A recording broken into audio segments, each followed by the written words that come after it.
Hello, hello, hello. Hey guys, how you all doing? Really great. Who have we got from Illuminati? Dhaval here, Dhaval Parikh. Dval, how are you? Yeah, Nice to speak to you again, man. Long time. yeah, it's been a while. How you been, man? Really good, yeah. Just That's working good. flat out, as you know, executing go to market for Commonwealth, and obviously a busy week ahead of us. So yeah, excited to talk to you guys. Yeah, looking forward to it. Are you going to be hosting the spaces from your guys' side? Laura will be. Okay, so Laura, if you, I'll invite you up.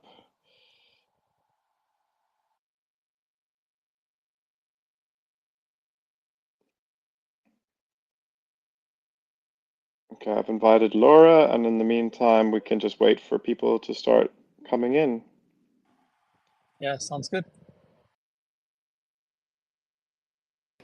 Hey everyone, Laura here. I'll be the one hosting the space from Illuminati side. Awesome, Laura. So good to talk to you again. It's been a while. How's things? Very good, very busy. It's a bull market. We can't complain. It's officially a bull market, right? We can stop like pretending that it's not. Oh, 100%. Good stuff.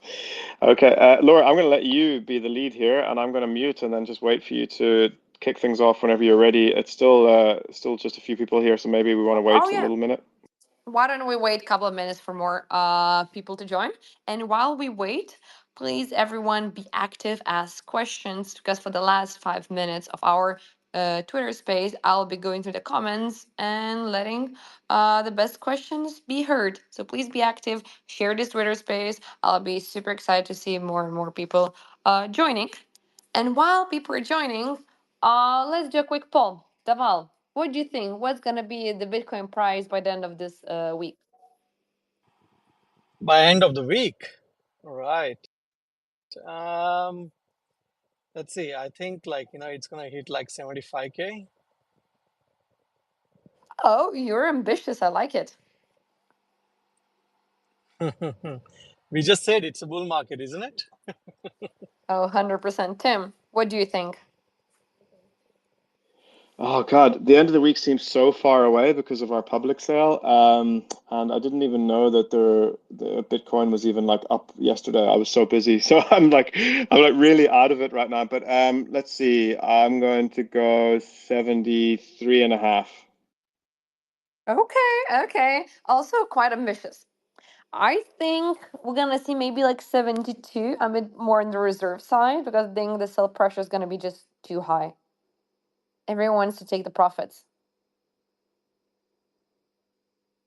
Yeah, listen, it could be, but I think, a kind of steady Bitcoin is probably what we want anyway. We don't want anything too going up too fast, right? I mean, if you're, launching a token and Bitcoin is going crazy, that's the best market for you. As we're your investors, we want you to be successful. So I want the Bitcoin to pump because then all the other coins will pump as well. Okay, so we hope Deval is right, basically. Yes, Deval, I hope Oh you yeah. have, some magical skills and you can predict the future. Yeah, I mean, the dominance in the crypto market tends to influence the overall market sentiments, isn't it? So the Bitcoin dominance has been playing quite a good role lately, and it seems to be going towards the right direction. So fingers crossed. Hope for the best. Awesome. Well, let's hope for that. Tim, while we're waiting for more people to join, why don't you share a bit of updates what's happening with Commonwealth, the token launch, and all the other things? Give us some alpha. Some alpha, okay, right. So Commonwealth is, yeah, it's heating up. Like it's heating up a lot.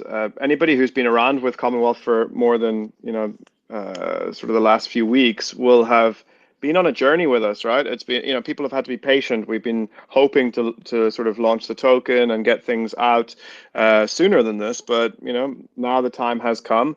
A lot of reasons behind that. We don't need to unpack them all, but I think we're glad that we're launching now and maybe not before when we hope to launch. There is a confirmed tier one listing that is That is very good, I think, for people who want to have confidence in, how this project is sort of developing and profiling itself. Um, It's also on base now. I don't know if anybody else knows that. So we were originally building on Ethereum, and then around a year ago, we took a decision to go to zk Sync. We still believe zk Sync will be one of the best layer two solutions for scaling on Ethereum. But we took an expedient decision then to move to base quite last minute, just because zk Sync were not quite ready on their roadmap to support Commonwealth in its current state. So we're on base now, base network. And we're very, very happy with that decision. Everything has worked perfectly on the tech side, on the support side, on the BD side. So we are going to be on base network. And then, of course, there's Uniswap version 3, I think. We're going to be having Commonwealth trading on there, pairing with USDC. So we'll have decentralized exchanges, centralized exchanges. Commonwealth is, already sort of proving its concept, I guess, Laura. We launched the world's first ever free fund, which was a gamified fund. So it's the first ever VC fund that's on chain, like that whole technology piece of having an on-chain VC, which is very much Commonwealth's IP. That was concluded already 3 months ago. We have 15 of the best unlaunched projects in Web3. Actually, 2 have launched now. So Nibiru was one of the projects, and Nyan Heroes was the other project. Both have launched. Both did like around 10x or something on launch from the value where the free fund was getting the tokens. So that's really bullish. It's proving the concept. The first 2 projects out the gate on we call it the priceless fund now, not the free fund. Those are doing really, really well. And then we launched the Alpha Fund recently as well, a few weeks ago. And that is a paid fund. So it's not earn your way into the fund. It was actually like you can just go into the app. And if you're one of the people who are able to buy a slice when it's open, then you were lucky enough to get a slice of that fund before it closed. It reached its cap of 1 million really quickly, record time. So we have 2 funds now on the application. One was the first free fund in the world, and now the second one is a paid fund. So really, like, there's kind of like a strong proof of concept kind of being shown by Commonwealth and the application. And now we're going to launch the token, of course, because the token unlocks the whole ecosystem, all of the feature sets, and the whole protocol relies on Commonwealth as well. We can go into that a little bit more later. But those are some of the key updates, I think, Laura. Awesome. I'm super excited for your launch. As an investor, we really want to see you succeed. So, as we have more people in the space, why don't we hit it off with some of the questions? And by the way, everyone who is listening, please feel free to write any questions you have in the comments below the Twitter space. I'm going to be monitoring them. And of course, I'm going to ask the best ones. So, Tim, you kind of explained already what Commonwealth is, but there are a lot of platforms who are a little bit similar in the space. Can you share with us how your platform is actually different from other projects that are in Web3? Absolutely. I get that people might think there's a lot of other kind of similar projects in Web3, but there really isn't anything like Commonwealth. If anybody has something like Commonwealth, they need to like let me know about it, because it means we've missed it in the competitive analysis that we did over the years. But essentially, what sets Commonwealth apart from a syndicate, first of all, or a launchpad, second of all, is, well, let's take the launchpads. Launchpads give you access to launches, right? The clue's in the name. When a token or a project is coming to market with its token, you can try to buy that token through a launchpad, right? And a lot of launchpads are gamified in the sense that you need to hold their tokens or stake their tokens. So that's one thing. The other thing is that a launchpad is also like a one-shot, gamble in a way, right? You're backing one project. So if you go to a launchpad and you're interested in, let's say, the next big gaming project that's coming up, and you participate in that, but for some reason it flops, then your investment hasn't done well, because it's like 100% of your investment was in that project. Now, with Commonwealth, there's 2 key differentiators. The first one is you're getting in earlier than launchpads. You're getting in together with the VCs. You're getting in together with like the Illuminati capitals, the Cypher capitals, the Hashkey capitals, the Animoca Ventures, these are the guys who are serial investors, and their whole value proposition to their shareholders is that they get in early into crypto startups or tech startups. And once those startups mature and they hit the open market with a token, then these guys are usually doing quite well. That's how they make money. That's their model. Until now, there hasn't been a way for everybody, the 99%, the Web3 community, to be able to share in that value creation moment, which is pre-launch, like the seed and the private, even pre-seed. Those are like traditionally for closed networks, institutions, high net worths, angel investors, and of course VCs.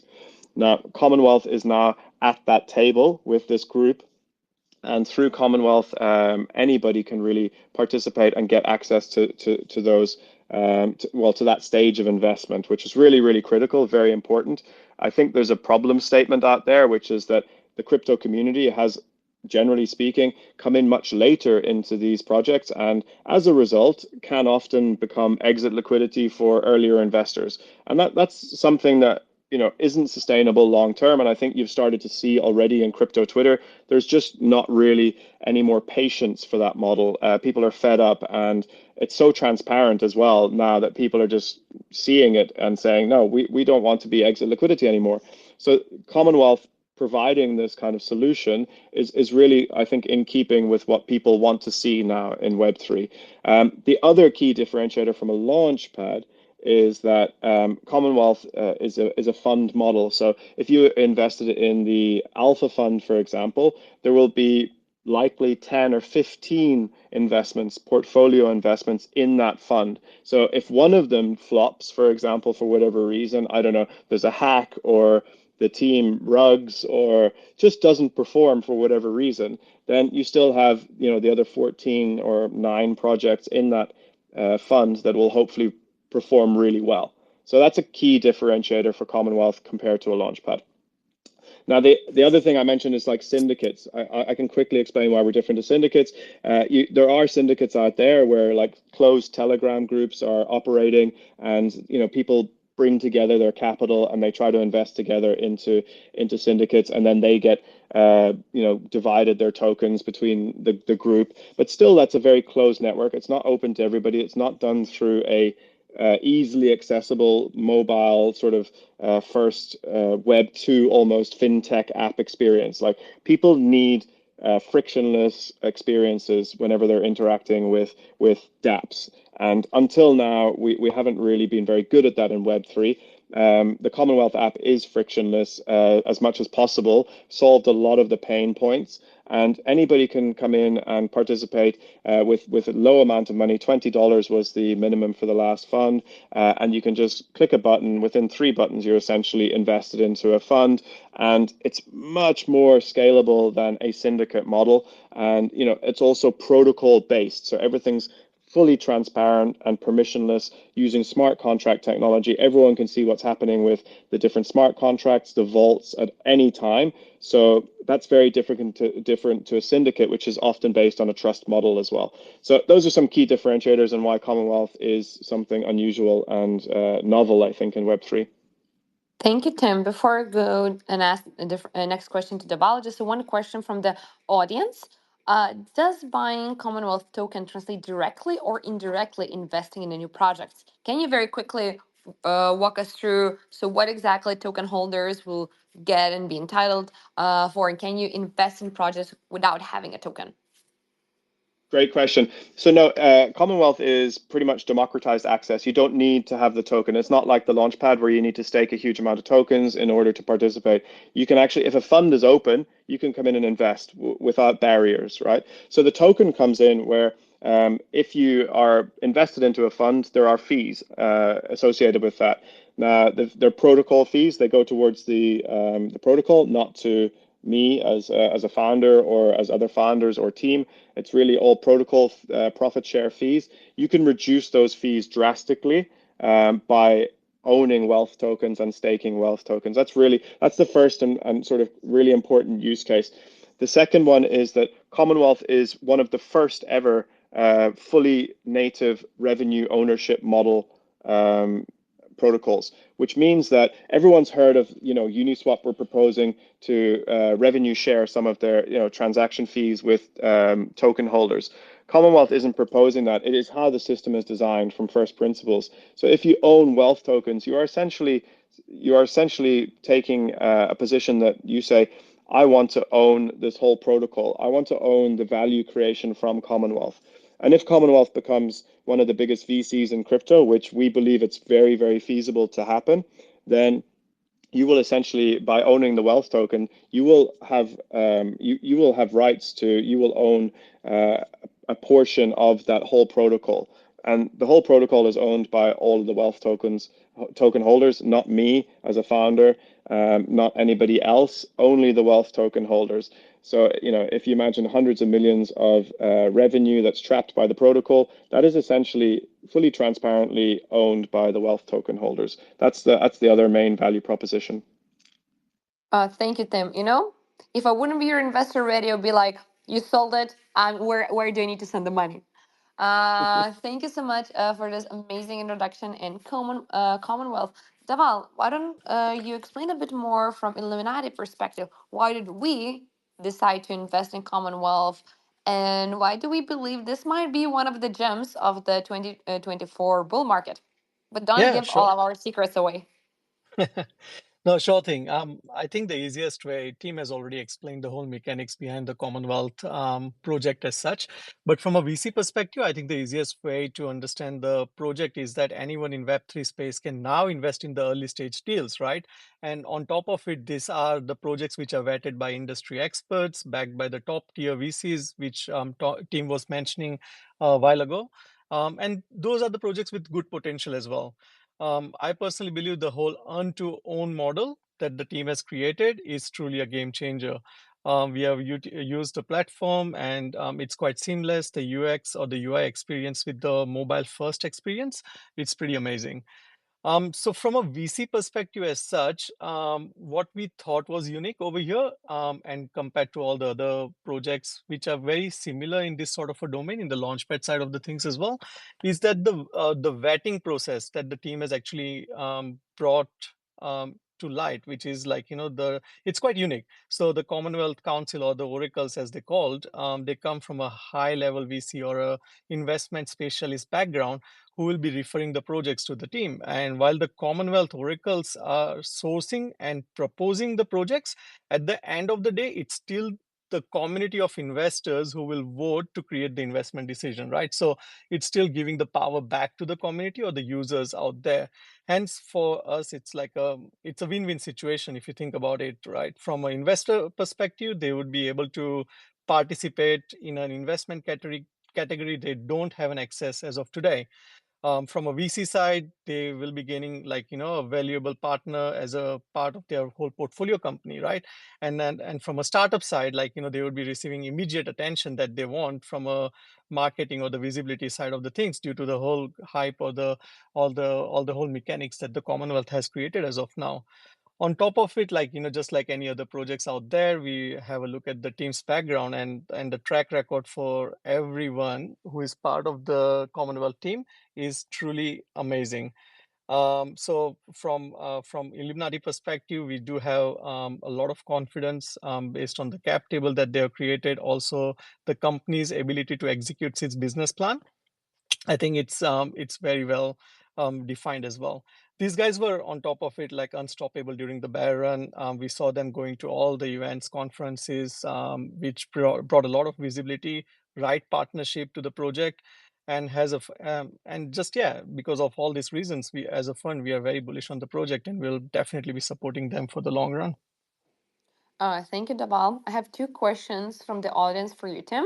So, can you please share a bit more on when exactly is the TG on the 24th of May, and where will community be how will community be informed where you will be actually listed?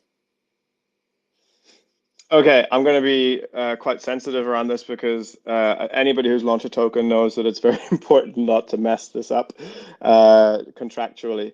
So it's a great question, of course.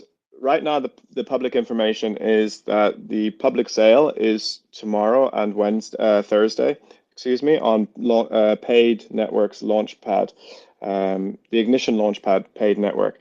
Now, very easy to find that. Use the official links, please. It's all in our pinned tweets. I think that's really, really important because there's a lot of scammers out there and fake links are popping up all the time. You wouldn't believe, but every single one of our team has been cloned about 3 times already on Telegram. And yeah, we think it's quite funny because if you haven't been cloned in our team, it's like, oh, shame you haven't made it yet. But like, you'll know this if you've been in Web3 for a long time. There's a lot of nefarious activity out there. So please use the official links to access the public sale, which is tomorrow and on Thursday. Now, the original plan was to have Friday as the listing date. Now, the Tier 1 exchange has been finalized. The listing date will be on the 30th for the token, and that's on the central exchanges and the decentralized exchanges. That information is going public today. I'm sharing it here with you first because it was very, very recently finalized. There's nothing that we can do about that as a project. It's not in our control, in our hands. So people participating in the public sale will wait 5 or 6 days until the token launches on the exchanges. Awesome. Thank you very much, Tim. Deval, so Commonwealth has grown exponentially during the bear market. So what is your outlook on the market for the next 3 months? And what are your top predictions all the listeners can take from an investor's perspective? Top 3 predictions. From narrative perspective, I'm very, very bullish lately on the layer 2 scaling solutions. So scalability has been, as we all know, right, like a very key challenge for the blockchain networks like Ethereum, which is leading towards the congestion and high transaction fees during the peak times or the peak demands when a project is released or when there is a lot of congestion which is being seen on the chain. Over the next 3 months, we can definitely see an increased adoption of the layer 2 solutions, and especially if they are integrating with a growth factor as such. So what I mean is, like, the projects which are bringing a lot of user base alongside the layer 2 scaling solution. Also, we will see a continued growth on the DeFi side. I feel projects that offer unique DeFi solution with the interoperability between the different blockchain networks, that will see a lot of attention and also the investment inflows as well. I particularly am more interested in projects offering RWA integration into DeFi. And we can see this increased interest for the projects which are aiming to like tokenize or digitalize their real world assets, which brings a lot of benefit towards the traditional, bridging the traditional finance and the whole decentralized ecosystem out there as well. These are the 2 narratives I'll mention. Also on top of it, the third one, if I had to choose, it will be more on the integrating of the AI in the whole DeFi and Web3 application. So what I mean is, like, we can expect to see a lot of integration from the AI solution into the whole decentralized exchanges and other Web3 applications which are out there. There are many developers, as we talk to, they are already seeking to improve the user experience. They are trying to optimize their resource allocation, or even to mitigate their system risk while they are developing the platform. And these are all the things that can be actually achieved while we are integrating the AI element within the Web3 applications, right? So these are the narratives we'll be definitely be look out for from a fund perspective. Oh, 100% agree with you, Deval. I would also add gamify. I think it once again gonna be a huge narrative, Absolutely. especially towards the end of the bull run when the masses come basically flooding into the crypto space. Tim, how do you see the market within next couple of months, and how are you picking up the project that you're gonna be investing through the fund? That's a great question, and I love the responses from you and Deval because it makes me think that there's a synchronicity here. The Alpha Fund, which was launched 2 weeks ago, and the way we launched this is very, very specific, and it has to be because Commonwealth again is a decentralized on-chain fund. It's about the community. It's about All Street, and the way the funds are created has to be reflected by that. There is an Oracle group, some of the top investors in Web3, Cypher Capital, Karen Gandhi, and Jack from Hashkey Capital, the guy from Nenta Chow from Animoca Ventures, and 7 other very, very high profile investors are there as oracles to refer deals into the funds, but they're not the fund managers. They don't sit and make decisions, right? The decisions are ultimately taken by the people inside the app, the users inside the app. But the information is given to them, the signaling is given to them, and they're empowered to take these decisions in a good way. Now, the Alpha Fund, it was first discussed on a live Spaces. It wasn't a Spaces, it was actually like a restream. So we had video on Twitter with the oracles, and the All Street community was coming in with all their comments and their suggestions. And it was really this kind of like cross section of the crypto community with the VC experts. It was the crypto community, and then there was also the influencers as well that were on there saying what they think is interesting, what they think is hot. And of course, everyone was like a little bit like, hey, should we do something with meme coins? But knowing that meme coins are what they are, you can't really do early stage investing in meme coins. It's not quite Commonwealth's use case, I would say. So the other kind of narratives that were coming up very, very strongly, the themes were deep in real world assets, BRC20, so the whole Bitcoin ecosystem and how that's connecting with Ethereum ecosystem, all very, very interesting. And then gamify, of course, was there, and AI, of course. So, all of these narratives are going to do very well according to the oracles, according to the influencers, according to the market sentiment. And that's why the Alpha Fund was created as being a kind of a horizontal fund that had special interest in those areas. So you'll start to see the Alpha Fund making investments very soon into things around those narratives. Where the Alpha Fund is already speaking to gaming projects, some of the best gaming projects out there. There's one called Today. I don't know if you guys have heard of it. It's one that MetaVest backed. Really strong game with a live game already, AAA game, and it's got AI built into it seamlessly. So people are interacting with all these AI sort of avatars in the game. Very, very strong. We're already talking to quite a few BRC20, so Bitcoin ecosystem projects as well. There's a lot going on, and very soon the Alpha Fund will start making investments as well. And I do think these narratives that you guys spoke about are extremely hot. Listen, the scaling solutions on Ethereum, I agree with Deval, especially if they're linking with real world asset infrastructure. It's difficult, right? Because there's so many of them as well. So yeah, that's also quite an interesting space as well. But that's some of the overview there, Laura.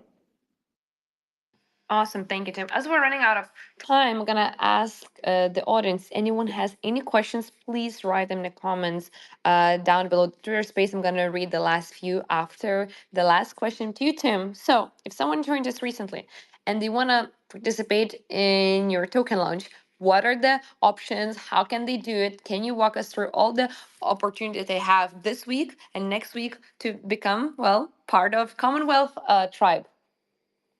Thanks, Laura. If you're just joining us, yes, it's a huge week for Commonwealth. The public sale starts tomorrow on Paid Network Ignition Launchpad. Please use the official links. It's pinned in our Twitter, so you can go to the Commonwealth Twitter and you'll see the official links there. The sale price is 6 cents per wealth token, which is a 60 million FTV for Commonwealth. The supply on launch is quite low actually. So the initial market cap is around 2.7 million, and that's just the way the tokenomics have been designed. And yeah, this is an opportunity for as many people as possible to join All Street, to become part of Commonwealth. And yeah, like I said before, the wealth token unlocks absolutely everything within Commonwealth. Without it, the protocol doesn't exist essentially, and it's a very important token from utility perspective, from a governance perspective, and a revenue ownership perspective as well.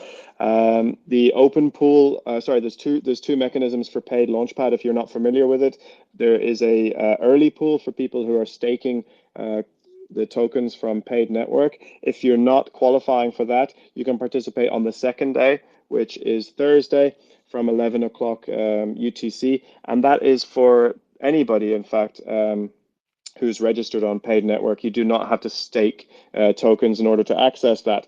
Now, You do have to register now because there's a snapshot that gets taken. I think it's around 7 o'clock a.m. UTC in the morning, tomorrow morning. So register now if you haven't registered already. Otherwise, it's going to be difficult to participate in the public sale. Yeah, so it starts tomorrow at 11 o'clock UTC on paid network. Please use the official links. Awesome. Well, I hope your token launch is gonna go very, very well. We're gonna be rooting for you. Daval, any last words from you? No, yeah, we look forward to actually seeing the project succeed, and we'll be there along the way in the long term as well, like, to help out with all the partnership and anything the team needs. And we wish all the best and all the luck as well for in preparation for the launch in coming days. Yes. Best of luck to you, Tim. And thank you Thank you. everyone who Thank joined you. this AMA with Commonwealth and Illuminati VC Fund. Thank you, guys. Thanks for your support as well. I'm going to jump on to the next spaces. See you over there. Bye. Tough to be popular. Thank you. Bye bye. Bye.